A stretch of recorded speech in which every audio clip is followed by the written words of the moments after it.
రాజు, రవి ఇద్దరూ అన్నదమ్ములు. ఎప్పుడూ కలిసి తింటారు, ఆడుతారు, నవ్వుతారు. కాని కొన్నిసార్లు రాజు మర్చిపోతాడు రవి ఇంకా చిన్నవాడని. ఒకరోజు ఉదయం రవిరాజు ఫేవరెట్ టాయ్ కార్తో ఆడుకుంటున్నాడు. రాజు కోపంగా అరిచాడు, నా బొమ్మను తాకవద్దు, నువ్వు పగలగొడతావ్. రవి కళ్ళలో నీళ్లు.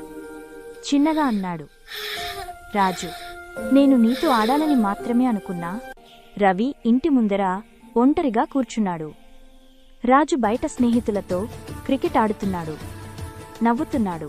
కాని మనసు ఏం బాలేదు. సాయంత్రం వాన కురుస్తుంది. రవి కిటికీ దగ్గర చూశాడు.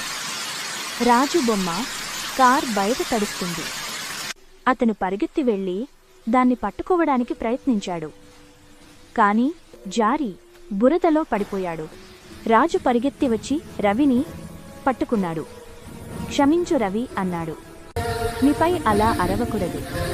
నువ్వు నా బొమ్మ కంటే ఎక్కువగా నన్ను ప్రేమించావు.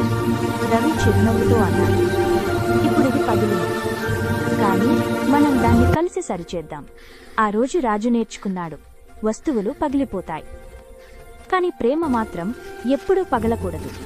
కోపం కాకుండా ప్రేమ పంచండి. ఎందుకంటే కుటుంబం మనకు లభించిన అత్యుత్తమ